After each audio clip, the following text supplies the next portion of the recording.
Good day, everyone. I am Gab, joined by my partner, Simon. In this recording, we are going to discuss and try to dissect the myth of the Ring of Gyges. But before that, we are going to tackle about some background information with some important knowledge, alongside thoughts to ponder upon. To preface, this story is a part of an excerpt from Plato's Republic. Though, as huge or perhaps the biggest figure in the world of philosophy, not much is known about Plato's early life. His founding of the Academy, a school formed for scientific and mathematical investigation, established the systematic start of Western science and influenced the structure of higher education from medieval to modern times. To encompass his significance in the world of philosophy, let us turn to what Plutarch once wrote. Plato is philosophy. Philosophy is Plato. S2. Now, to place some context before truly tackling the story, we must first talk about the work. Glaucon, the main speaker of this reading, expresses a deeply held ethical point of view known as egoism. Egoism and or egoistic theories, a view taught by an Antiphon, a sophistic contemporary of Socrates, are founded on the belief that everyone acts only from the motive of self-interest.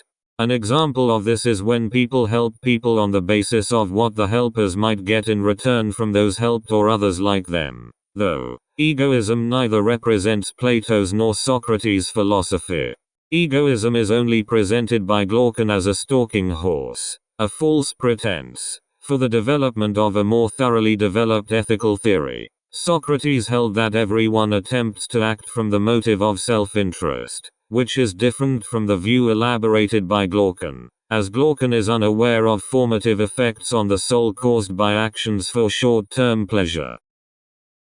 Finally, before we dwell on the excerpts and discuss the story, let us have some thoughts to ponder while that goes on. Write these down so we can go back to them after the discussion or after the recording.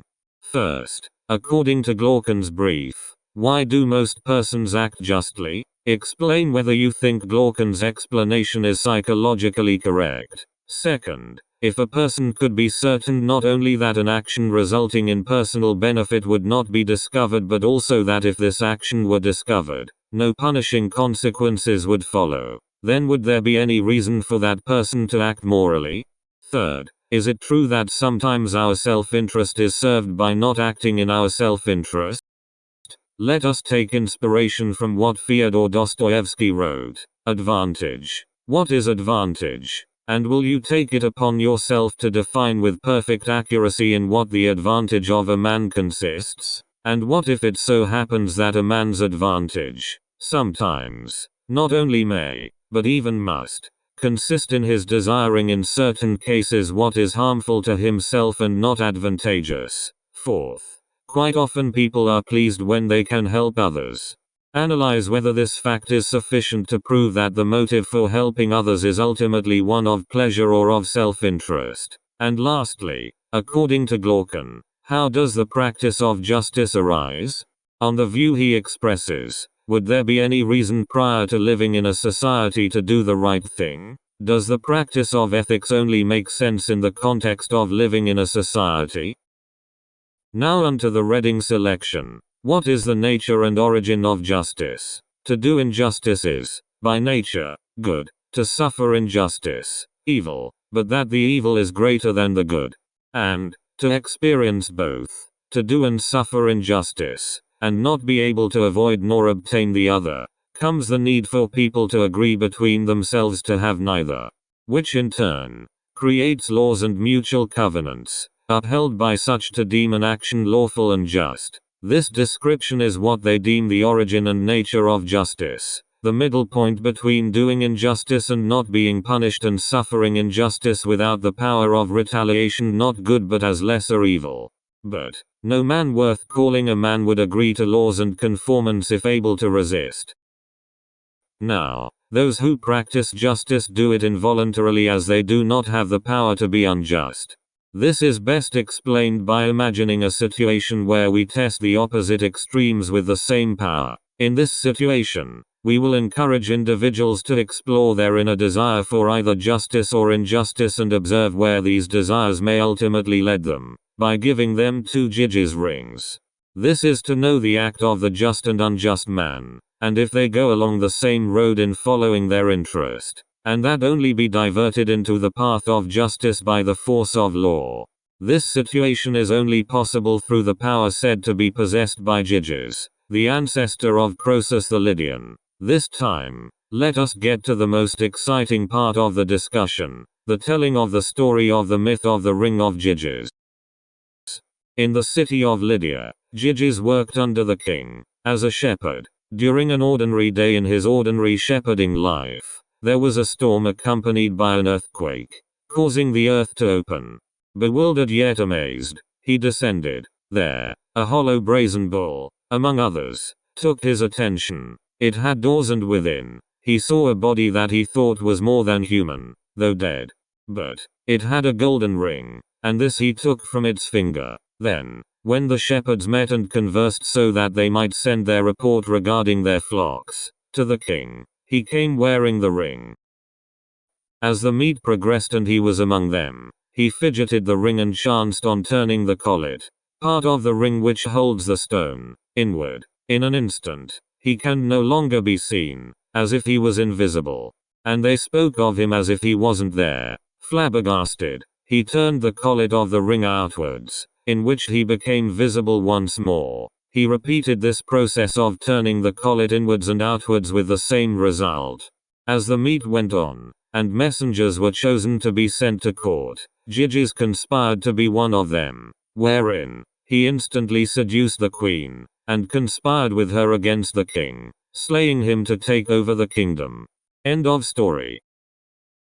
Now let's go back to the thought of giving 2 rings with the same power to one unjust and the other just. It would be improbable, near impossible for a man, no matter how just they are, to not act on his desires and impulses, wherein he would be a god among men.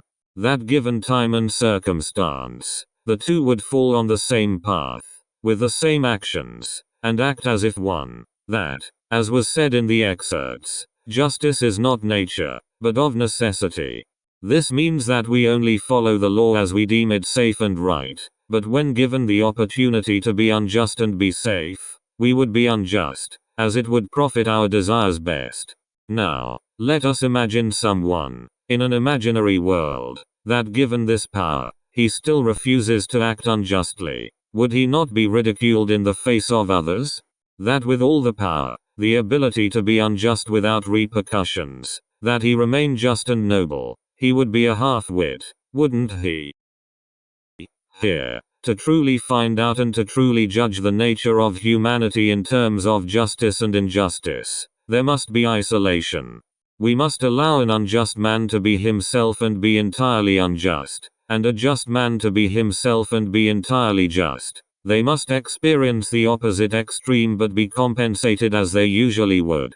In the scenario of the unjust man, he must be skilled or well versed in his craft, and in the event of failure, can recover himself. With this, he is allowed to act on his desires and be anonymous if he so desires. In order to preserve the scenario, we are to let him be, without punishment, in perfect injustice. In the scenario of the just man, who in principle, is good to be good and just not to seem like it, as Aeschylus said. In his life, he must be of the complete opposite, to be of justice yet be regarded as the worst. With this, he may experience the extreme and the consequences, coupled with infamy, to be just while seeming unjust. When both have lived their just and unjust lives, living the extreme of the opposite, it is then that we would judge where happiness is greater. Finally, let us discuss topics worth investigating. First is psychological egoism. This proposes that every single person, without exception, strives for their own self-interest. Second is ethical egoism. This acknowledges that while not everyone necessarily pursues their own self-interest, it argues that they ought to do so. In our own account and opinion, we believe that Glaucon's actions support the idea of psychological egoism. This is due to the fact that in the story, there was no hesitation to act upon his self-interests.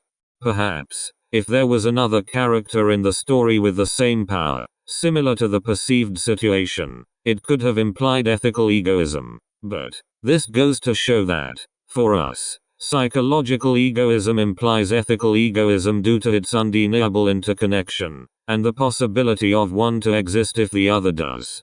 Third, which is closely related to egoism, is psychological hedonism, the belief that everyone seeks pleasure. In a paradox, would getting out of my way to help someone, and it gives me pleasure to do so, am I acting as a psychological hedonist? For us, the answer to this paradox would be yes. Even in this situation, the act of helping others would provide a sense of euphoria which we could relate to pleasure. This would imply ethical hedonism is true. Ethical hedonism argues that everyone should pursue pleasure, even if not everyone does. Then, a question arises from the topics worth investigating.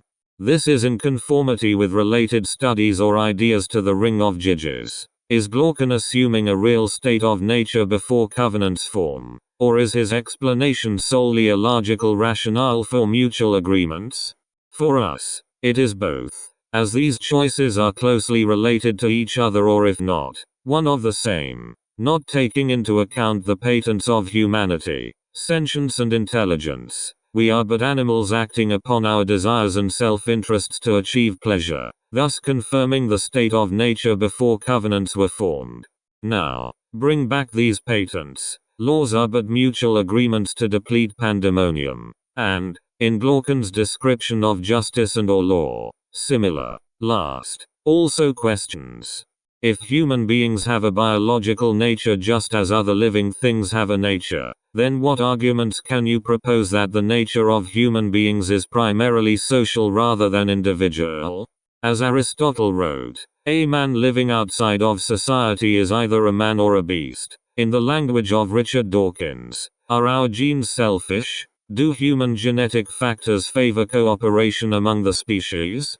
Do you think this question is empirically resolvable? For us, in order to answer this question, we must go back to the deepest roots of humanity. In our earlier years, we would already group in order to hunt and gather. This is the best example of our nature being primarily social rather than individual. With that, having discussed and dissected the myth of the ring of Gyges, ends our discussion, thus, our recording. Thank you, everyone, for listening, and hopefully you have picked up on a thing or two.